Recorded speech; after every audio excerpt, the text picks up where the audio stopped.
So welcome everyone to this very special event. We're very excited and supremely honored to be hosting this discussion about the life and legacy of the SNCC Research Department with two former SNCC staffers who I will introduce in just a minute. My name is Derek Seidman. I'm facilitating this event today. I'm a contributing writer for LittleSis who is hosting this event. Just a word about LittleSis. It's an organization that focuses on researching the corporate power structure, both doing the research as an organization, but also helping others to do it, especially organizers and activists through trainings, research guides, and through tools like the LittleSis database and the oligrapher mapping tool that anyone can use to research powerful individuals and interests and map out power networks. And this event today is part of an ongoing monthly series of public webinars that LittleSis has been hosting, both on sort of how to do power research. And I know upcoming webinars are like how to research billionaires, how to research your local chamber of commerce, but also, like today, events on the history of power research and sort of the role that it's played in supporting social movements and protest movements, past and present. So if you'd like to get plugged in and hear more about upcoming events, you can sign up for LittleSis's newsletter, or you can follow LittleSis on Twitter or Facebook, and just look into the chat and you'll see some of those links being dumped in there right now. But onto the main show. We have a very special event today. If you're here, you probably know something about the Student Nonviolent Coordinating Committee, or SNCC. It's no exaggeration to say that SNCC was one of the most pivotal organizations of the Southern Civil Rights Movement in the US, growing out of the historic wave of lunch counter sit-ins in 1960 and guided early on by the great Ella Baker. SNCC was on the front lines of the fight to dismantle Jim Crow in the 1960s, taking the struggle into the most dangerous areas in the Deep South, where white supremacy was most deeply entrenched, working to educate and to empower ordinary people and register them to vote. What might be less well known is that SNCC also had a first-class in-house research department that supported its organizing efforts. I want to read a quote from the late, great Julian Bond, one of SNCC's early leaders, and for years, its communications director. On the research department, this is Julian Bond writing, SNCC had the best research arm of any civil rights organization before or since. Field secretaries entered the rural small town South armed with evidence of who controlled and owned what, and who in turn owned them. Power structure was no abstract phrase for SNCC's band of brothers and sisters, but a real list with real people's names and addresses and descriptions of assets and interlocking directorships, demonstrating how large interests ranging from Memphis and New York banks to the Queen of England might own at least partial control of a plantation in Mississippi's Delta. Knowledge of who owned what was crucial to SNCC strategies. From it, we knew that Southern peonage was no accident, but rather the deliberate result of economic policies determined thousands of miles away from the cotton field. And I think as a movement power research organization, LittleSis and its allies and partners, some of whom are here today, have drawn really immense inspiration from historical examples of how research has supported social movements and organizing efforts, and none more so than the SNCC Research Department. So this is a tradition that we really try to carry on today. So it's really an honor and a delight to host this event. So we can all together, learn more about the history and the significance of the research department, the SNCC Research Department, from folks who, were connected to it in one way or another. So we have two amazing panelists today, both of whom spent years as SNCC staffers in the 1960s and who can both speak to the history, the role, the impact, and the legacy of the SNCC Research Department. Judy Richardson was on SNCC's staff in Georgia, Mississippi, and Alabama from 1963 to 1966. Her experiences in SNCC continue to ground both her film and education work. She's currently co-directing the new Visitor Center film for the National Park Service's Frederick Douglass House in Washington, D.C. In 1968, she was the founder of Drum and Spear Bookstore, once the country's largest African-American bookstore. She was on the production team for all 14 hours of the seminal PBS series, Eyes on the Prize, something I've shown in class many times, as its serial associate producer, then its educational director, and then continued to produce documentaries for PBS, the History Channel, and for museums. She co-edited Hands on the Freedom Plow, a wonderful, amazing book that everyone should buy. Personal Accounts by Women in SNCC, a compilation of the testimonies of 53 SNCC women. She co-directed 2 NEH 3-week teacher institutes co-hosted by Duke University and focused on teaching grassroots movements. She's a member of the SNCC Legacy Project Board, the SNCC Digital Website, editorial board, was a visiting professor at Brown University, and has an honorary doctorate from Swarthmore College. And we're really honored to have you with us today, Judy. Thank you. Dorothy M. Zellner, who I have permission to call Dottie, was a SNCC staff member from 1962 to 1967. She worked closely with Julian Bond, the head of SNCC's communications department, where they wrote and produced the Student Voice, SNCC's newsletter. She authored a pamphlet about the movement in Danville, Georgia, where she was attacked by a police officer during a demonstration who hit her on the head with his club. Previously, she had performed the research for a paper about the first year and a half of the sit-in movement for the Southern Regional Council. She's worked for the Center for Constitutional Rights and the City University of New York School of Law. Judy and Dottie, we're truly honored to have both of you here today. Thank you so much for your generosity in joining us. And I can't tell you how excited we've been for this event. Personally, I taught about SNCC in many history classes, and you're all among my heroes. And so it's just a real honor to be able to talk with you today. I also just wanted to note that we're missing Karen Spellman, who was originally going to participate in this event, but couldn't make it today. So we're missing her presence, but we know Judy and Dorothy will keep things interesting. And then finally, thanks to the SNCC Legacy Project, who helped connect us with our speakers today.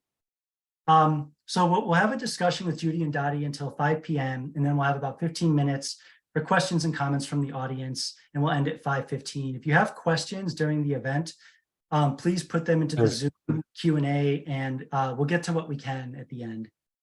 So Judy, you and then Dottie wanted to start off sort of grounding us in a discussion of the SNCC National Office and sort of why it's important to start this with talking about that. So I will pass it on to you, Judy. Great. And thank you, Derek, for setting this up into LittleSis. I mean, we in SNCC know about LittleSis and the amazing research work that you do. So I'm just, really honored to be here. So thank you. And as you said, what I'd like to do is just really ground us in what the national office was before we get to the specifics of research and Jack Minnis. So just going back to 1963, right? I just finished my first year at Swarthmore College in Pennsylvania. I'd been working in Cambridge, Maryland with the strong local movement there and getting in jail over weekends. So then I decided, okay, I'll take off the next semester, first semester of my sophomore year. Now that local movement in Cambridge, Maryland on the Eastern Shore of Maryland was headed by Gloria Richardson. And that movement was a SNCC affiliate, which meant that we gave it publicity, we sent organizers in, we basically gave it resources. So I'm taking off the first semester. It's October 1963. Reggie Robinson, who was SNCC's field secretary there, he says, look, come go with me down to the national office for a visit, right? We'll come right back to Cambridge. So I'm thinking, oh boy, national office, right? Urban League, it's going to be plush. It's going to have rugs on the floor, all that. And we come down, we go by train, and we turn off Hunter Street, which is now Martin Luther King Drive, the main business street in the Black community on that end of the Black community of Atlanta. And, it's a tiny street, and the office is next door to a beauty parlor. At first, I think that, Reggie has the wrong address because it is so minimal. And the first image I have is, okay, Reggie goes, first of all, there's a glass door that goes up to a kind of darkish hall, a stairwell, and going up to the SNCC office. And I see Reggie go up to it. And there's this big bear of a man. He's at the top of the stairs and he's sweeping the floor. And so I see Reggie go up, they hug each other like long lost brothers, right? And the guy says, oh, hey, Captain, how you doing? And it's like, and I'm thinking, oh, isn't this wonderful? This is such an egalitarian organization because Reggie is hugging the janitor, right? Well, it turns out, of course, this janitor was the larger than life Jim Foreman, who was the executive secretary of SNCC.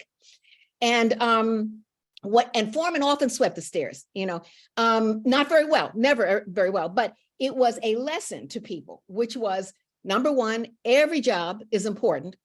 And no one, not even I, executive secretary, right? No one is too important to do any job that is needed by SNCC.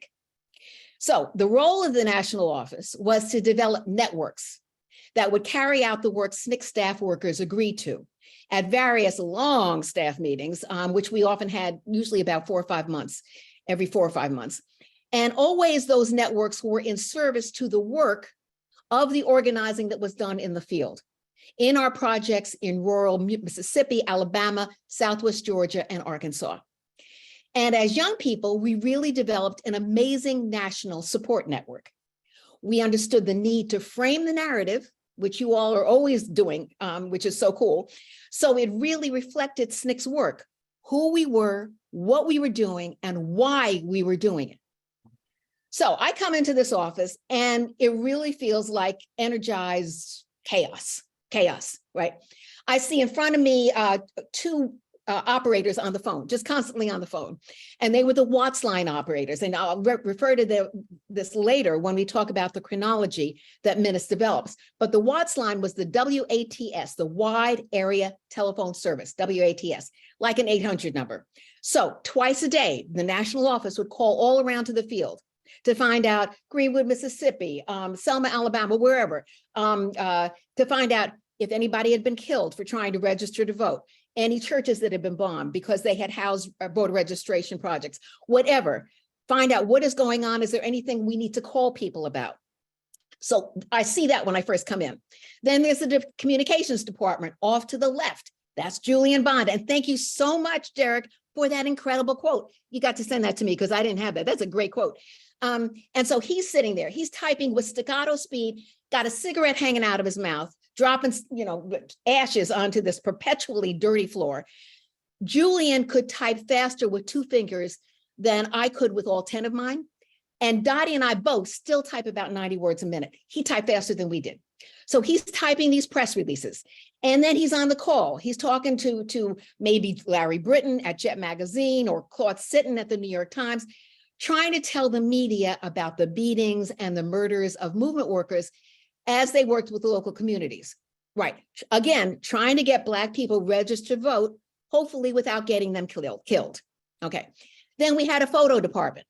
So there was Danny Lyon, SNCC staff photographer, who along with some other SNCC staff people, SNCC photographers, like, for example, Tommy Owakiyama, a Japanese Canadian whose family had been interned in a Japanese internment camp in Canada. He comes down to work with us.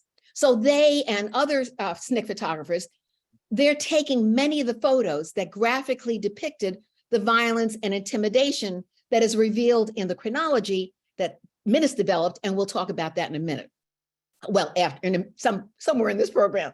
Okay, then there's Northern Support, right? There was our Northern Support staff, Nikki Romley, Betty Garman, others, who helped to organize the Friends of SNCC and the Campus Friends of SNCC all over the country.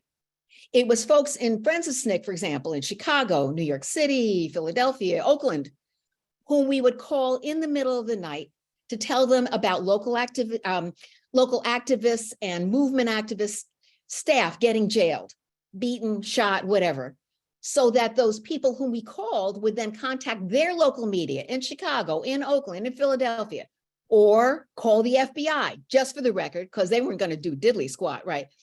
Or the local sheriff's home. So, for example, Mrs. Shaw in Chicago, she would call a Mississippi sheriff once we called her, and she'd say, I'm calling from Chicago. I know you have Curtis Hayes in your jail, and he better come out the same way he went in. So that local official and other white folks in the town would know that someone outside that small town knew about the incident. Then we had SNCC's northern-based campus friends of SNCC, UC Berkeley, Oberlin, Michigan State, Columbia, others. They distributed SNCC's newspaper, The Student Voice, which Dottie and Julian are working on to get out. That was a way to viscerally connect students to our organizing work and to give them the documentation that would allow them to apply pressure in their northern cities, either from their college campus or from wherever they lived. We had a print shop, our own printing press, to get out leaflets to the communities that we were organizing in to get out the student voice. We had campus travelers going on to HBCUs to build SNCC campus affiliates.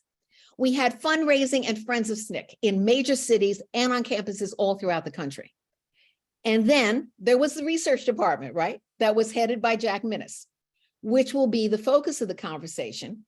But I wanted to give first a sense of how Jack and the research department fit into the whole national office structure. And both Dottie and I will give a sense of who Jack was and, just fill that out. But now I'm going to turn it over to Dottie to talk about Foreman's understanding of the importance of research and documentation. So over to you, Dottie. Okay. Wow, that was pretty awesome. Awesome. Hello, everybody. My first experience with research was actually not with SNCC, but was with the Southern Regional Council.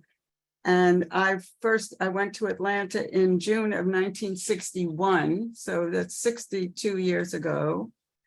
And I worked on a document which was called the Student Protest Movement, a Recapitulation as of September 1961.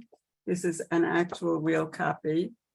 And they were not doing it for research purposes, but they were doing it for press purposes. They issued this report to the press, which talked about every city where there had been a sit-in in the first year and a half of the sit-in movement, which started February 1st, 1960.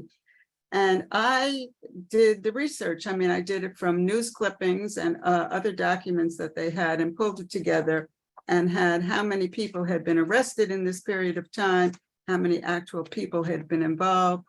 And it ended up after it was sent out to be on the front page of the New York Times. And it is the document, if you do research and you want to find out how many people were arrested and where these demonstrations occurred, which, as I said, was 100 cities, you will come up with this document. So it goes to show you that research lasts and is meaningful. And since it's contemporaneous, it has an authenticity that you can't get anywhere else. So when I was in SNCC working with Julian Communications, under the absolute masterful leadership of James Foreman, who is definitely not talked about enough. He was an organizational genius. This photo that's up here, I'll interrupt myself, Derek. I did lose my shoes, but the reason I'm holding my head is that I'm not posing. That's where I was hit on the head by this cop. And Danny took a photo of it. And hit by what? Hit by his nightstick. And I should say that I was on the ground. And as you can see, I look pitifully thin and wan. And I didn't have a purse. I didn't have anything. I was clearly unarmed. And this is after we had been knocked down by the water hoses. These cops came in and beat everybody. And I was, most people were much more injured than I. There were dozens of people who went to the hospital. And in fact, right now is the 60th anniversary of this demonstration. And I have been interviewed by Danville Papers, Danville, Virginia Papers, and they now have put up a, one of those plaques commemorating this, this horrible beating. So this is the pamphlet. I don't know if you can see this. Now, this pamphlet was done in August 1963. So Jim had already, we hadn't started the research department, but Jim had this idea that first of all, everything had to be written down. That's what he told us, write it down, write it down. He had this enormous sense of history. And as Judy has reminded me of also how you frame the narrative. If you don't frame it, somebody else is going to frame it for you. So this document, he sent me to Danville, and I might say in terms of, racial relationships, people should know that he had enough confidence in me. I was a 25-year-old white woman from New York to send me to Danville and just to say, do this pamphlet. And looking back, I thought, oh, isn't this unbelievable that he had this confidence in me and this relationship with me. So for this pamphlet, which also is being resurrected in Danville, Virginia now 60 years later, looking at it, we had no money. But when Judy talks about this immense organizational effort, in the very beginning of the first couple of years, we had virtually no money. But this pamphlet was union printed. There's a union label on it. And it has photographs by Danny Lyon, who is now exhibited in the Whitney and everywhere else in the United States. We did not stint on this. And I don't know how many thousands of pamphlets that we gave out. So now, as far as Jim was concerned, this immense machine that Judy described really was in his mind. And he saw that it came to fruition. When he came to, oh, and Derek, just stop me when I get to 5 minutes or whatever you're giving me, because I'm not keeping track. When I got to meet him was October 1961. He had just been down to SNCC for barely a month. He was older than most of us. He was a teacher. He had been a teacher in Chicago. He had gone to the famous tent city in Tennessee. He had read Fanon. He knew who Fanon was. Most of us had no idea. He knew that this organization was at the absolute tip of the spear of what was going to be a gigantic movement. There was no question in his mind. And so he, rather than just appearing somewhere and having, tremendous publicity and becoming a guru, he invested this incredible brain power that he had in making this an effective organization on many different fronts. And the communications rule, which we must have gotten from him, was that Julian and I, when we spoke to the press, we never exaggerated, we never lied. If there were 38 people who were at a demonstration, we said there were 38, not 3,800. The press got to trust us and to call on us. He knew that the written word was so important. And when he asked me to do this Danville, Virginia pamphlet, which I did, his idea was that the next one was going to be Nashville. He wanted to do a pamphlet about every place that SNCC had significant participation. He had this grand view. The only way I can describe him is his brain was like a switchboard, the old-fashioned kind where you put the plugs in the little holes. And he was plugged up. He knew what he wanted and where we were going.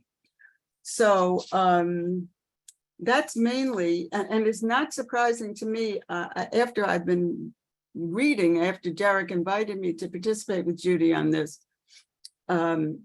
it looks to me like he probably ran into Jack after Jack was fired. Jack had worked for the Southern Regional Council, and he was fired from there under mysterious circumstances. I'm smiling because I was fired also from there under mysterious circumstances that had to do with the FBI. So he knew when he saw Jack, he knew, oh, this is the guy who can put together this research department, which I know he felt would be the way we could show people that this is not just an accident of fate, that Black people can't vote and that they're discriminated against in the most horrible way, 24 hours a day. This is not an accident. This is the result of a system that has all kinds of connections. We need to know those connections. We need to get the loopholes. We need to find the weak spots. That was what, in his mind, this was not research for pleasure's sake. This was meaningful. Where can we get them? Where are they weak? Where, if we show people that somebody sitting on a corporate board also owns a plantation, let's say in the South, where are they vulnerable? Where will people know that they're vulnerable? And that was the purpose. That was the purpose. Just like the press, the communications was to tell people, this is what is happening to us. This is what is happening to Black people. We're going to tell you the unvarnished truth about what is happening. So I think I better end now. And we can get into more of the specifics because I did know Jack quite well. And so when we get to that point, I think, is that okay, Judy? Do I need to say anything else? No, that's perfect, because it'll go right into the Tuttle House and how we Okay. get to the corporate stuff. Okay. Thank you. Yeah. I mean, if we want to jump into that, I'm really curious to hear more about, what are some specific examples that you all experienced of ways that research that was coming from the SNCC Research Department was connected to and supporting the work that you were doing on the ground. Yeah, maybe we should jump to you, Judy, if you want to talk about Tuttle House. Okay, did you want to put up the Tuttle House sit-in thing? Okay. Yeah. Here we go. Okay. So I'm the one in the middle looking vacantly into space. And behind me, you would see above my head there, John Lewis's head. He's talking to Joyce Ladner, who had come out of the, she and her sister Dorothy had come out of the Mississippi movement, student movement at Tougaloo. And she later becomes, a prominent sociologist, and then a Brookings Institute, again, research, Brookings Institute, and an acting president at Howard University. But you would see a number of folks. At the window, you would see Ivanhoe Donaldson, who's looking out, he's keeping watch because he's going to let us know when the cops come to arrest us. He becomes he convinces Julian to run for congressperson because he wants to see if we can take SNCC's values and organizing style into elective politics. And that was Ivanhoe's idea, the one standing guard. He also becomes deputy mayor for Marion Barry's first campaign and the manager of his campaign. So Ivanhoe, there were a lot of skills in SNCC, but in any event, this sit-in takes place at the Tuttle House. It was a chain, kind of like Wendy's or Mickey D's or something. And so right after this takes place, we are carted away and put into jail. But the main thing was, we then, because of Jack, because he always understood, how do we think about, the corporate relationships and stuff. So actually out of that, Bobby Yancey and Lillian Gregory, Dick Gregory, the famous comedian and civil rights activist, the two of them, SNCC bought stock in Tuttle House and then went to a stockholders meeting so that they could, not that they made any big impression, but at least they could, during the, the response time from the floor, they could say, we know what you're doing at the Tuttle House and the segregated chain that you're, that he understood how to bring, how to connect the corporate structure with what was going on in people's everyday lives. So he was the one who knew that, who did that. He did that as well in, oh, and I should say, by the way, the other thing with Dick Gregory was that Dick Gregory rented a plane because he had money, right? So Dick Gregory rented a plane and then brought $20,000 worth of food and clothing down to Mississippi that summer of 1964 Freedom Summer. And it was his wife who had that, little piece of stock, along with Bobby Yancey, who was then head of Northern Support, and then later goes back to be number 2 person at the Schomburg Library. Again, research, a lot of research coming through SNCC. So so I'm sure we will get, and Dottie can talk about, MFDP, and we can start talking about Selma and the role there, but that's one incident where, let me just say one other thing, because I was going through, and on that there's a wonderful website, sncdigital.org, right, which we do, SNCC Legacy Project has done over a period of years. It's wonderful, with Duke University. So they're the host of it. And it has all things SNCC. It has portraits of a lot of the folks, local movement people, geography, documents, primary documents. And one of the documents that's on Jack Minnis's profile page, right?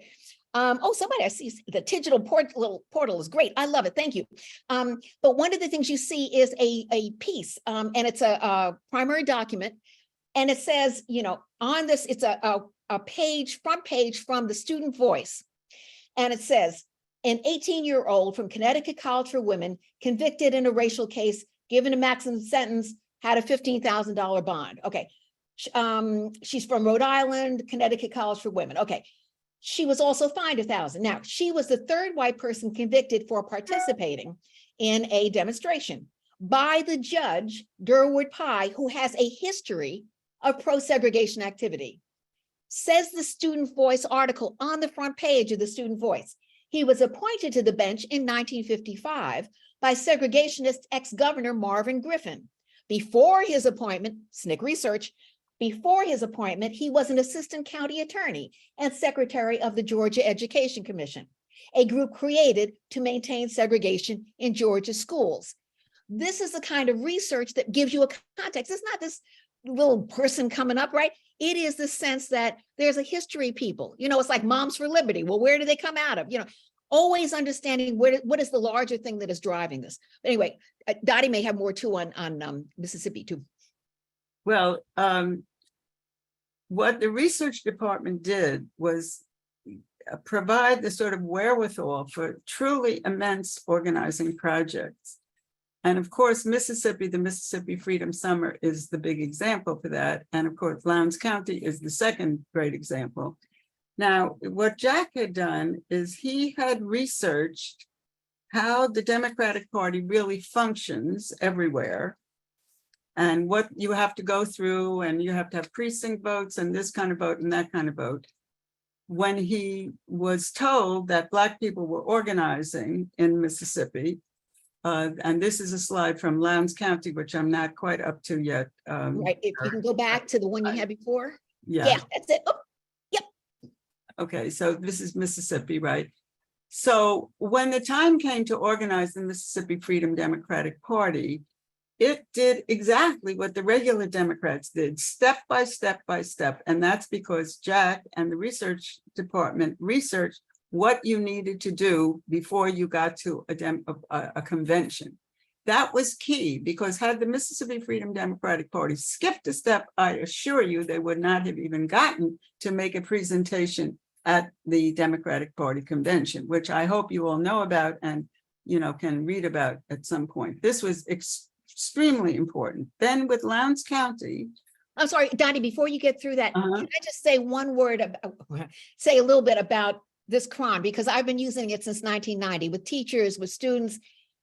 What was wonderful about this chronology is that Jack, and it's copywritten by Jack, it says a chronology of, as you said, a chronology of violence and intimidation in Mississippi. What Jack did was he organized the Watts Line reports, those 800 reports that we're getting by calling the projects twice a day, right? He's organizing them in, as you can see, with the time, with the place.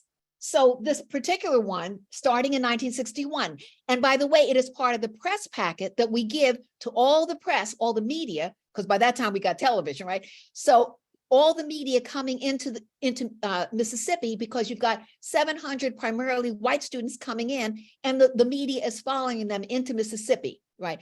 And so what we know is that we're going to take advantage of this. In the press packets, along with a number of other materials, is this Mississippi chronology.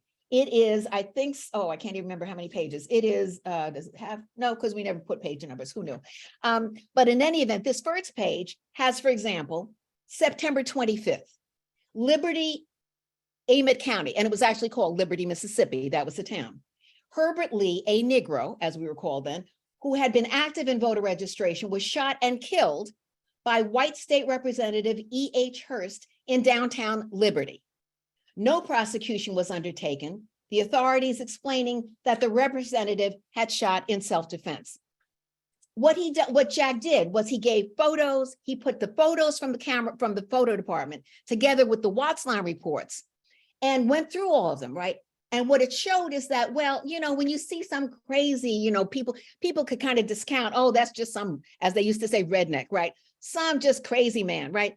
Who is the sheriff of X town. What this chronology showed was that it's a system of white supremacy that is in charge of these towns. It's not just because some particular sheriff hasn't had enough sensitivity training, right? It's what we got after Ferguson. It's what we got after Trayvon Martin. It's the sense that this is happening, It's not just because they haven't had enough training, right? And that's what Jack did with this chronology. And so I take it when I'm doing police brutality in the 80s with the United Church of Christ Commission for Racial Justice, because all of us, the training that we get in SNCC, we carry in for the rest of our lives. And chronologies are important for showing the context within which a particular incident occurs. And then you were going to talk about Alabama too. Well, yeah, I'm going to talk very, very briefly about this because I would like to get to Jack and the actual research. And of course, Jack is responsible for doing the necessary research to see how a third party could run a candidate in the state of Alabama. Oh, sorry. And these are some of the actual documents that were used to organize in Alabama.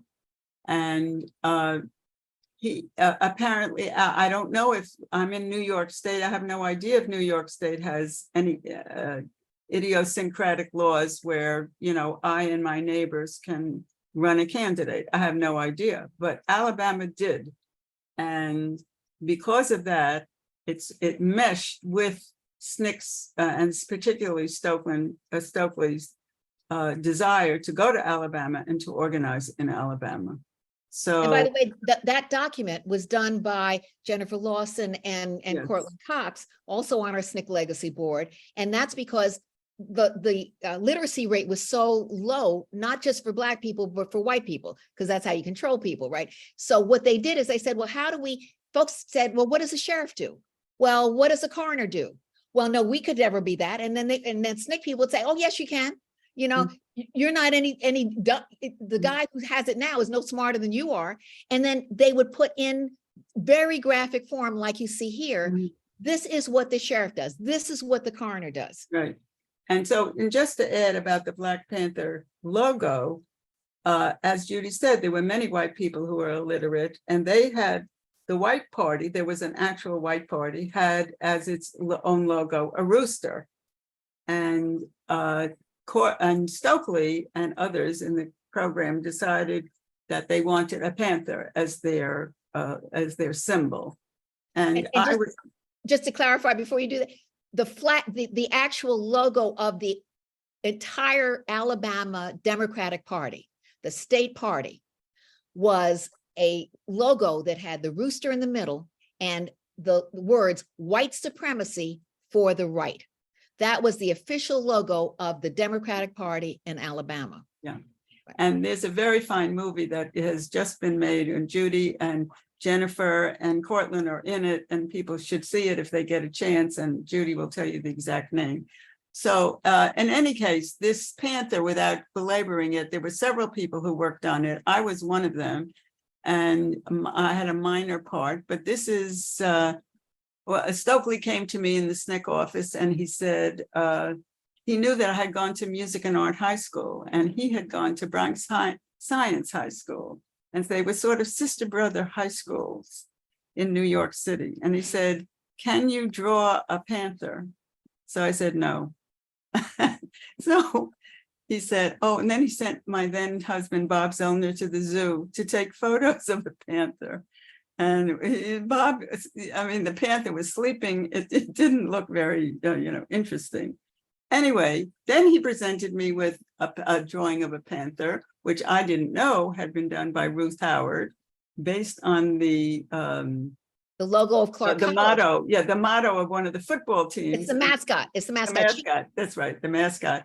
But I didn't know that. Anyway, I got a drawing and it was sort of, his whiskers. I needed to do his whiskers. I made him black. And then I gave it to Stokely, not knowing, of course, that Stokely then handed it over to Jennifer Lawson, who was then working in Alabama. And they, made the Panther, which then was taken by the Black Panther Party with true artists. And they made it the Panther much more svelte. And that's the Panther that you would see now, which goes to also the importance of these visual symbols, because this is a visual symbol. I think this symbol is recognizable all over the world now, actually, to tell you the truth. And Minnis has a role in this, right? Because what Ruth tells me, because I was a roommate with her, right? And so during the Eyes on the Prize, I'm talking to people about, well, how did this really happen? And how that really happen? What Ruth said is, because she came out of an art school, she was at Minor Teachers College here in DC, part of NAG, the SNCC affiliate at Howard University. And so she's with us when we're going into Wilcox County which was part of the Lowndes County effort. Okay, so before it gets to Dottie even, Stokely asks Ruth to get something, as a logo. Well, she gets a dove.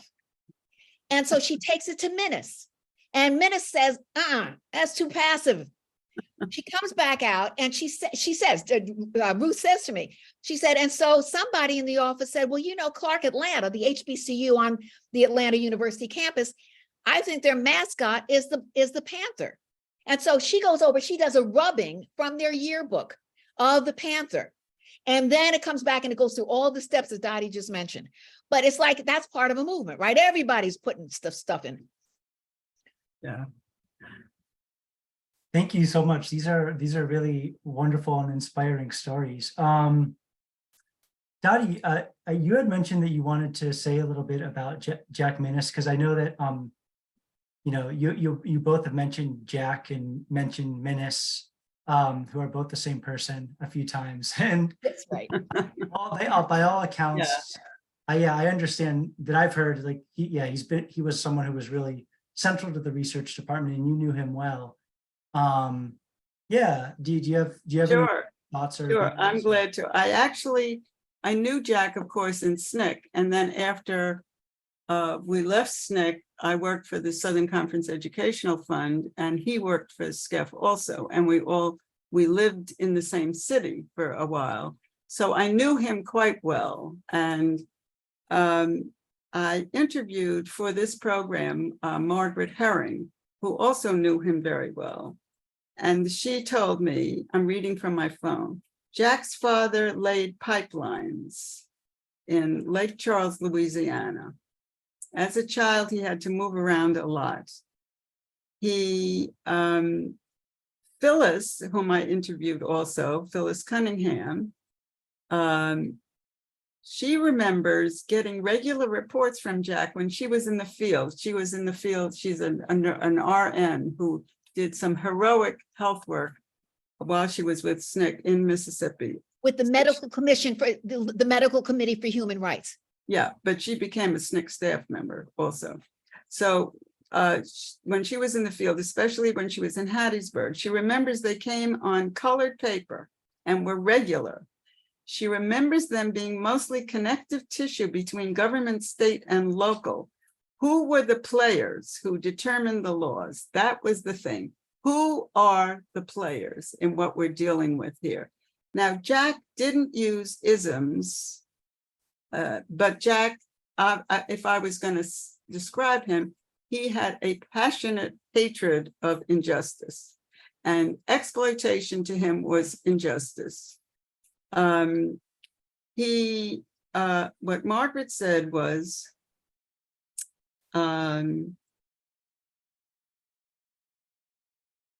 when Jack met her, he explained to her how racism worked, the story of great American fortunes.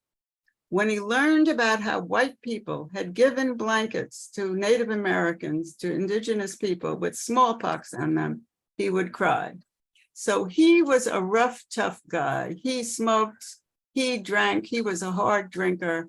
But like many people that you've met who are like that, he had this burning feeling about injustice, and he would cry when he got overwrought. And this idea impressed her so much. That is typical Jack, typical Jack. Now, when I should say this now before I forget. If anybody is on this chat who knows me from olden days, since I don't read the chat and concentrate at the same time, please email me. It's very simple, dorothyzellner@gmail.com. And I know John Wilhelm is already one of them, and I did manage to see that.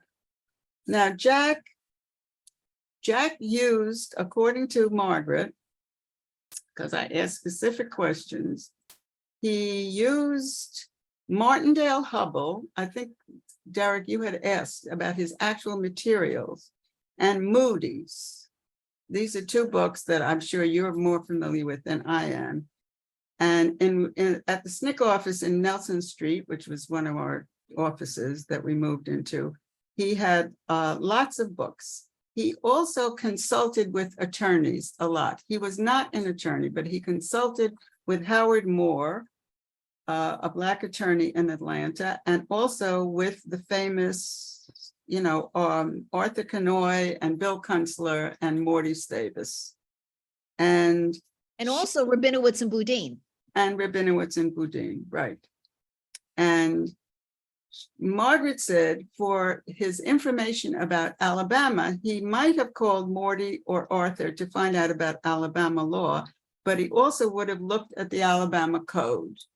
So he was not just looking at interlocking directorates. By the way, for those of you who, are young, this was very keen phrase everybody said, and especially in SDS, look for the interlocking directorates. I don't know if that means anything to anybody anymore, but I think what it meant then was look for the people who are on the boards and then look for the other things that they control and see how they are linked together. And then you will see how everybody is controlling us. It was like 60 years ago, another way of saying the 1% and the 99%. And she also verified this about Mississippi. She said, Arthur, Bill, and Morty sat down in a room in New Orleans and fleshed out how to organize a political party in Mississippi. And that Jack participated in that meeting. And then he did the same thing, in Alabama. So he was a tough customer. He was tough. There was no chit chat. There was no small talk, small talk with Jack. Jack was going to give you what you needed to do the best possible job that you could do. Now, we say, Julian was very charitable and said that we had the best research department. I think we had the only research department. I can't even think of SCLC having one. I never heard of I think probably the NAACP Legal Defense Fund had one, but not the regular NAACP, as really great as it was on the ground. The idea that this group, starting out with young college students who then had all of these departments that Judy described in the beginning and that cared about a research department, actually to me is an astounding thing looking back, because we had very few resources and Foreman could easily have said, no, we're not going to spend money on this. We're not going to have hire people who are going to do this kind of work. We just don't have the money. But Foreman thought it was extremely important. Now, Jack, as I say, dependent on all of these books that you all are familiar with, those of you who are researchers, the last time I saw him was after Hurricane Katrina. He died a few months later. When I saw him, he was in very poor health. He was on oxygen. but he was sitting in front of his computer. And I hope all of you can just visualize this. Here is a man who had spent decades thumbing through books, trying to get books. I even asked Margaret, where did he get all these books? She said, I don't know, maybe he stole them. But she was, making a joke, and I don't think he still stole them. And here he was sitting in front of a computer. Now, this was in 2005. And he was, I hope this doesn't embarrass anybody, he was, as we say in the South, like a pig in shit. He was thrilled. He was looking, I remember him looking at the computer. He said to me, Dottie, look, I can press a button and there I see the Times of India. He's reading the actual Times of India, which would have taken him months and years to get a hold of in a library. And he was in heaven. He was sitting there at his computer, and I'm sure he was doing research. I don't exactly know for who. And then several months later, he died. And so to think that he actually saw the beginnings of what you all do with your research, which is amazing, and sitting in front of computers and just tapping a few things and getting all this information. So he sort of bridged this historical gap into what we called research and now what we call research. But as a result, I have an incredibly healthy respect for any of you who are on this call who actually do research or are in an organization that knows that research will pay. It will definitely pay dividends in your organizing when you know who is who and who is what. And I'm just adding something. This is totally a little bit off track, but today in the Times, it was a headline, and I didn't read the story yet, doing research on our current mayor and his connections with the real estate world. And in New York City, real estate is everything. Apartments are everything. So we know now even the regular press is doing the kind of research that Jack was doing then. And Dottie, I think we only have about 6 minutes, and I think we do want to get to Q&A. Oh, I didn't realize. I was counting on Derek. Okay. We have about it at 5 o'clock. We're going to do the 15 minutes of Q&A. So we have 5 or 6 minutes. Oh, great. Good. Yeah, I was gonna, but thank you, because I wanted to also sort of bounce off what Dottie just said, and yeah, I mean, just ask both of you, and maybe you first, Judy, kind of for people today, researchers, organizers, who are, yeah, like trying to think about like how we can use research to support movements today. I mean, what are like the biggest lessons or legacies that come to mind when you think about, why the example of the SNCC Research Department, is relevant today, and why, what did you learn from the relationship between research and organizing back then that you feel is sort of powerful and salient and really important for our generation and the new generation today? Yeah. Absolutely. Part of it is the way we organize. So it wasn't like we went into a community with an agenda, right? One of the things that you get is people, SNCC organizers like Bob, like, any of them, going in and listening to what the community feels are the main issues that they want our help in organizing around. So you're not just deciding what the research should be, you're deciding the organizers are doing real grassroots organizing. And then once that's done, then you come out with the points, the pieces that people want to have research around, but it's based on the ground organizing. So for example, if it's housing, I mean, for example, in a community now, all of these folks are going to lose what we got during COVID, right? So the housing allowances, we all know what's happening in terms of the unhoused population. So somehow, as Dottie said, in terms of the real estate interest, that kind of organizing is grounding the organizing that's already going on, that is being directed by those folks in that community who are saying, this is what we need help on. These are the things that we want to organize around. Maybe it's housing, maybe it could be the education, is the local school giving contracts to, their people, and not really going to the best contracts. But again, that's being framed by, emphasized by the local organizers who are listening to the local community in terms of what are the agenda items. Always the research is supporting the underground, the on the ground organizing that's going on then. I have nothing to add to that. That's the answer. I mean, it depends on what the community wants, what the needs are, and then researching who, like Jack said, who the players are. Find out who the players are, and then see where they're vulnerable, and use that as part of your organizing. I'm sure that, by the way, that research can be used for far more things than that, but that's the thing that strikes us as where it's most valuable. Well, thank you so much. We're at about 5 o'clock right now, so maybe we can move on to some questions. So just bear with me, everyone, while I figure out where the questions are. And 1 second here.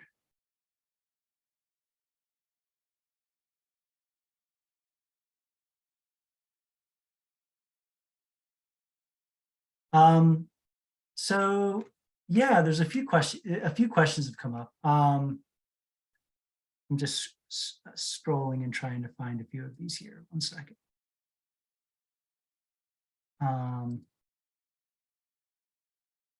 Well, here's one in the Q&A.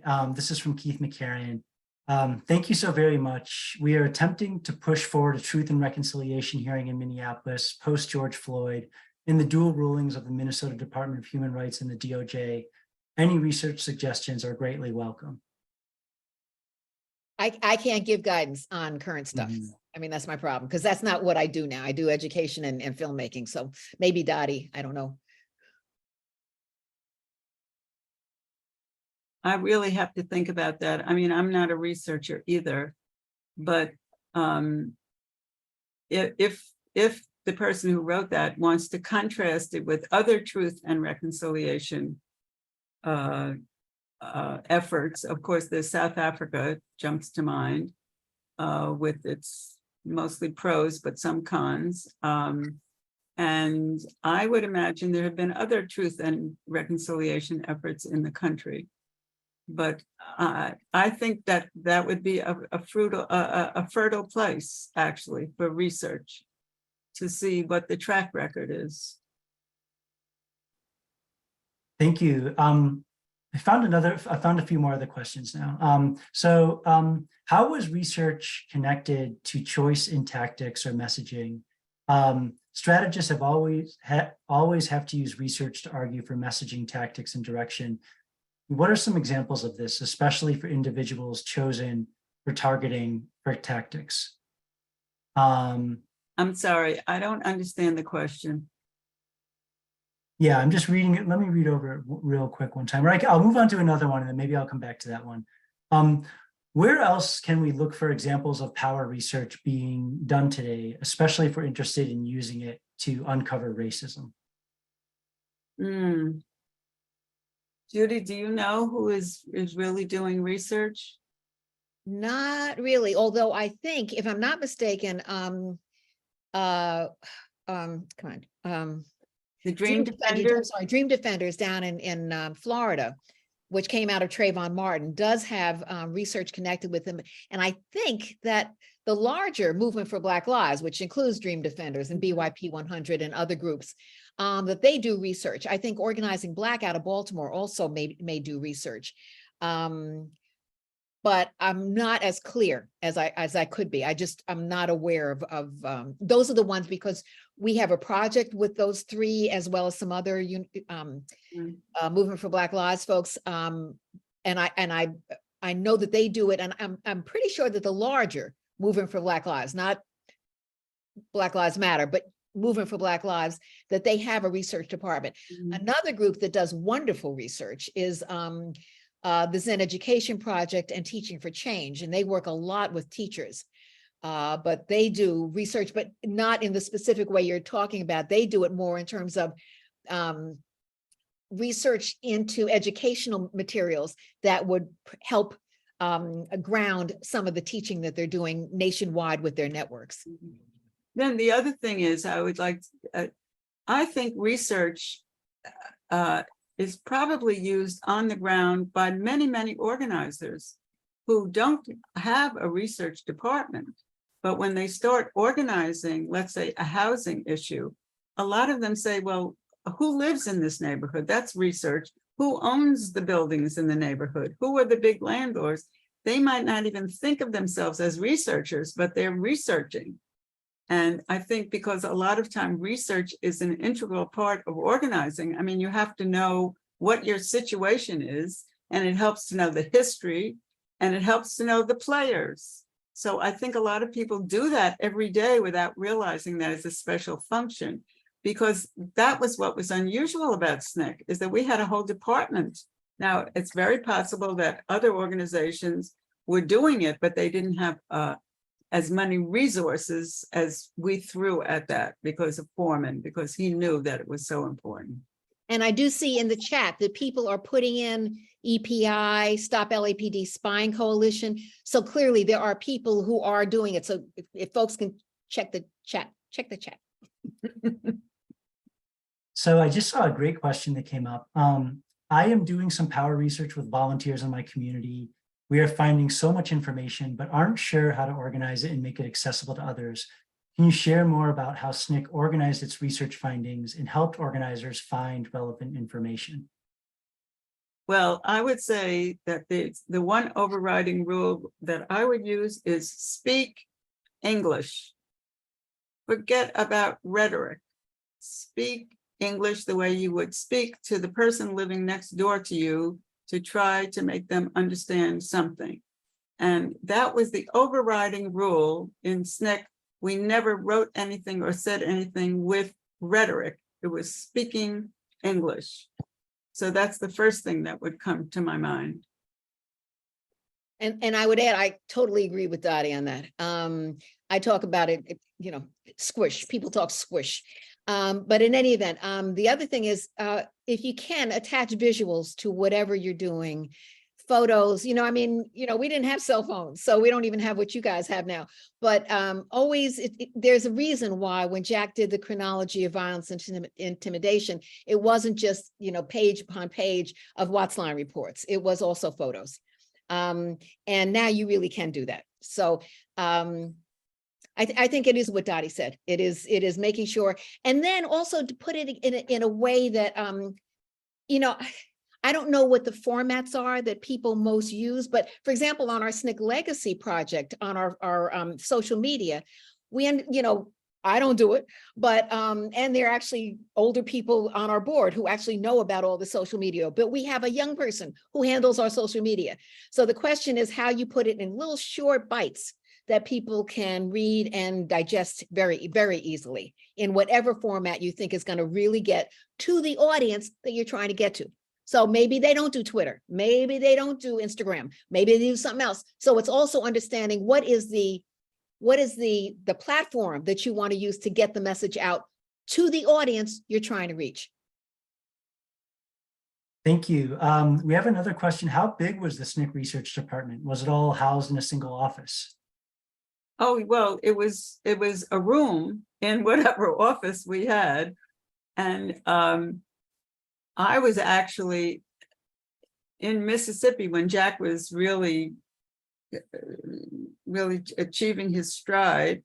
It was a room with probably 2 or 3 people working. I don't think we ever had more than 2 or 3 people working on research. No, and I'll tell you, when I come in, it's just Jack. When I come in 63, it's just Jack, right? You go in and you would see Jack. First of all, you'd have to get through the fog of all that smoke because Jack sat in there in that little room smoking like a fiend, right? And then you saw the congressional records and you saw all these books around the room and stuff. But I know that Margaret came in and others came in afterward, but mainly it was Jack at the beginning. And then, you know, 1 or 2 people might join him, but that was it. But I should say that for SNCC's virtually non-existent money coming in, this was a salary line. Now, of course, we didn't have normal salaries, as everybody knows, you know, people were paid very Well, people little. don't know that. So, well, people on the field got $10 a week. and people in the office got more. I think it was $40 minus taxes, so it turned out to be $32 a week. Well, except I'll tell you, in the office though, the $10 a week became $9.64, right, after taxes. But the $40 a week, part of that went to, if you were office staff, part of that went to your housing, because I never paid any rent. But when I got my check, I got that, it was basically $10 a week, even in the office, because the rest of it is going to house you. Yeah, yeah. So, And that was when we were lucky enough to get it. yeah. But, and Jack, I should also add, was much older than the rest of us. Jack, I was on the older side, but Foreman was 8 years older than I was, and Jack was 4 years older than that. So And I was 19 when I came in. 19, and Jack was probably 38.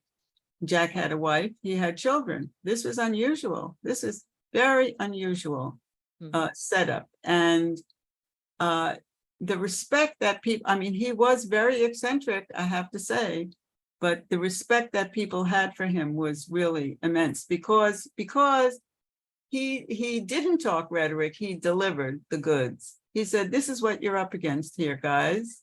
You know, now give me another problem and I'll see what I can do. But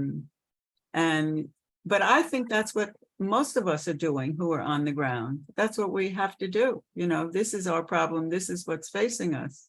And I'm sure all the people watching you, they're doing the same thing. It's tough, but you know what? It's absolutely vital. Cannot do without it. Cannot do without it. We got a really nice comment in the chat from Mike Locker, who we hosted for our last webinar, who helped write the 1968 pamphlet, Who Rules Columbia, that talked about the interlocks. And he wrote, I want you to know that SNCC's research inspired the founding of NACLA, North American Congress on Latin America, a research organization that was and is devoted to uncovering the power relations between the US and Latin America. I read in your newsletter a one-paragraph text about the role of sugar and Ellsworth Wonder in the Dominican Republic in 1965. That led me to help found NACLA in 1966. That one paragraph, based on your research, changed my life. Wow. Fantastic. Wonderful. But just, you know, I mean, one of the things that SNCC does is it opens up for me, it opens up the world.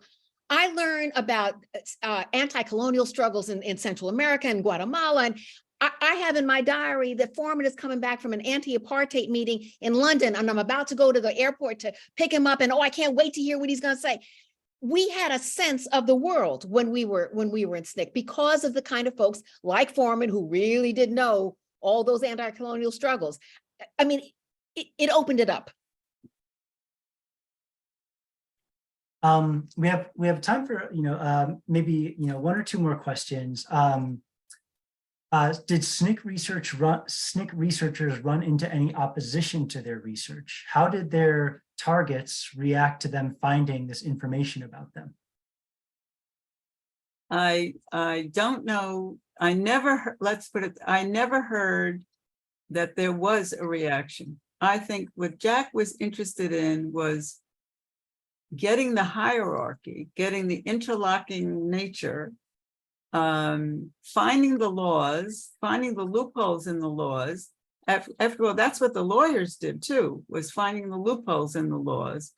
And they weren't so much, I don't remember him being so much attached to a person. I mean, we never did a pamphlet about the evil Eastland. I mean, we could have, definitely, but it wasn't personalized in that way. It was structure. Don't you agree, Judy? It was the structure of what we are dealing with in this country, which is supposed to be this great democracy, and yet it's being controlled by these people, and we don't even know who they are, and we don't know. Right, and I think also that they attacked SNCC. They didn't attack the research department, but they constantly attacked SNCC. I mean, that was the FBI. It was the right-wing folks who had the column in the Washington Post who kept calling us communists. I mean, when I wrote back to the Tarrytown Daily News, I came from Tarrytown, New York, right? Somebody, Mrs. Kenny wrote to the Tarrytown Daily News, well, you know, SNCC is a communist organization. I mean, that was always the thing. And she quotes the congressional record, like you can't just, put in the entire Bible in the congressional record and get it put in, So there was, what was attacked was SNCC. And it was usually around the whole issue of, communism and the Communist Party, and they're just sympathizers and all that stuff. And the FBI always trying to underpin us, split us. But, yeah. Yeah, that word. But I don't think I don't think research was pulled out from that. No, but I think, to go along with what Judy says, it's true. I don't think there were attacks on SNCC, but Julian told me in the 70s that he had unearthed a statistic, which I have never been able to duplicate. So there are some questions about this, but he had unearthed a statistic that the FBI, or the government in general, had more than 6,000 informers in the Black movement. So, and there are people doing research on all those FOIA documents. There's a wonderful professor out of University of Baltimore, Josh Myers, who is doing great research on FOIA. And as a matter of fact, he sent us a humongous amount of files, which I now put in my Dropbox. But still, there are folks who have, since Julian's thing, been doing lots of work around the FOIA pieces. mm-hmm. So that's the way they hope to bring us down, you see, by having informers and spies. And then when people were shot, you couldn't find them, and they certainly weren't helpful. But that goes to, again, the power of this research that's being done. I mean, they knew, even if we didn't realize so much, although I think we did, how important we were, how important SNCC was. Well, thank you so much. We're just at time here. Oh, sorry. Can I do one thing? Please.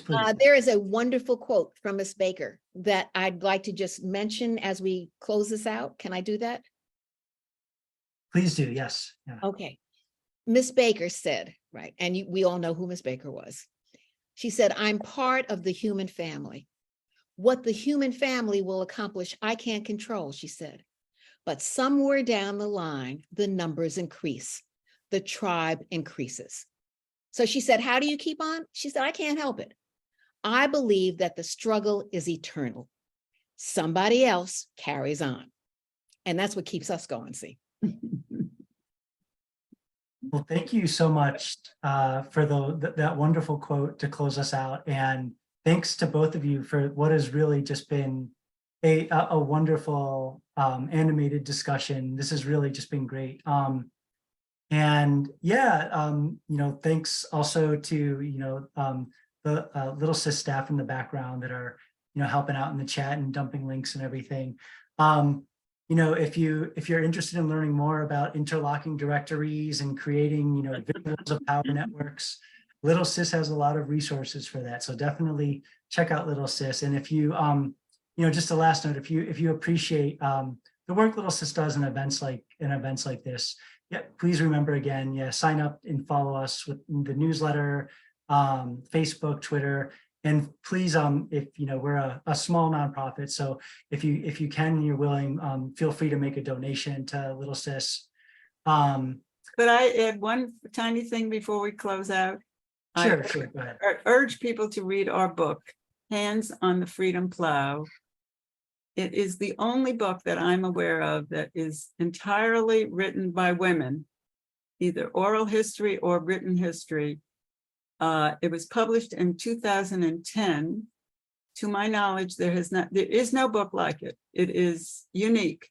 And if some of the people that you are working with don't know much about the civil rights movement, let them start at page 1 and go through the whole book. They will get the whole story of the civil rights movement. And like short stories, because it's each woman's personal story. So it's like storytelling in short stories. Yeah. Thank you so much. I highly endorse that recommendation as well, as someone who was thumbing through the pages and couldn't stop reading it last night. And my heart was beating while I was reading things. So yeah. Well, thank you so much. We will end now, but if anybody else wants to see this that wasn't able to see this that you know of, this will eventually be on our YouTube page. So others who missed it, who wanted to see it, can see it. Thank you again. And yeah, everybody. And thank you to everybody. Thank you for all the comments in the Yes. chat. Thank you. Thank you. Yes, and thank you for inviting us.